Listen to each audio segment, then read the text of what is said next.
So now we're looking forward to the fun part of learning how to type check our arrays.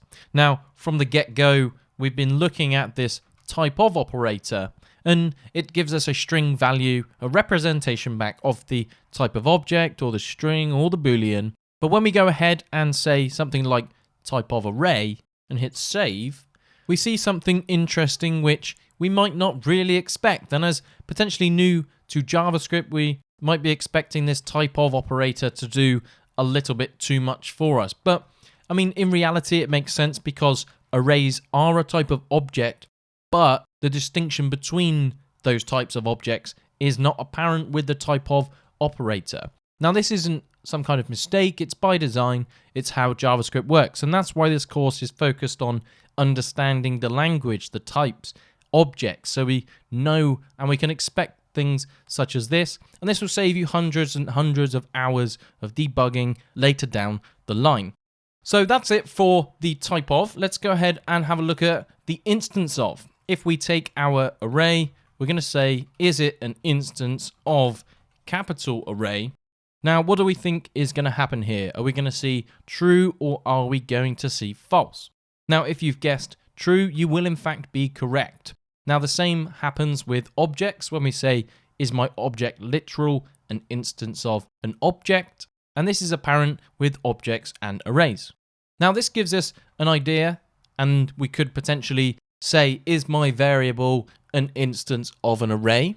So we can actually use this to safely type check, and this would be a much better option than using type of. Type of gives us completely the wrong result, even though under the hood it's completely correct. But we know now that every kind of array, whether it's generated via, for example, if we did a new array and then hit save, that is also an instance of. So really there's not any type of array which isn't going to be an instance of an array. So if you need a one-liner, a quick check to check something is an array, then this would be a good use case. However, there was something added to the JavaScript language quite recently, and that is array dot, and we look at this is array. So you can see here that we're not actually using this new keyword. We're not creating a new instance of an array, but this array here is a function that's globally available. It's an object that's globally available. And because it is an object, it has methods. So it has this dot is array. Now, this is called a static method. We're not creating a new instance. We are just using a static method without a new instance. So this doesn't create a new array. It's simply saying, oh, hey, there's a very handy function on this array object, and it detects whether something is an array or not. So we could in fact pass in an object, and you can see that this gives us false. We can pass in an array, maybe add some values in, and then you can see that this gives us true. So this is the absolute best way that we can detect whether something is an array. But like we've been demonstrating throughout the course, we're using this object.prototype and then that toString method. Now I'm going to do this and just demonstrate this for purposes, because this is a really good example, again, how to absolutely 100% bulletproof way to know that this is in fact an array. Now, this is my preferred method.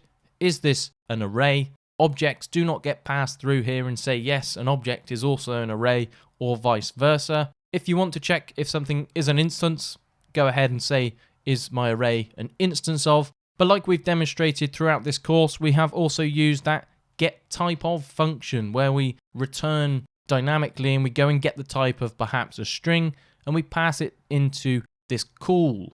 So for instance, if we wanted one bulletproof way to check whether something was in fact an array or a string or an object or a function, I would just simply use this approach and then wrap it inside of a function. For everyday programming, if we don't want to reuse some kind of function and you've got one scenario, is it an array? This is the way to go. And we also have these to fall back on. So there you have it, some new tools for the tool belt, different ways to detect whether something is an array. And again, just reiterating our understanding of the JavaScript language by making sure that type of gives us or doesn't give us exactly what we want in this case.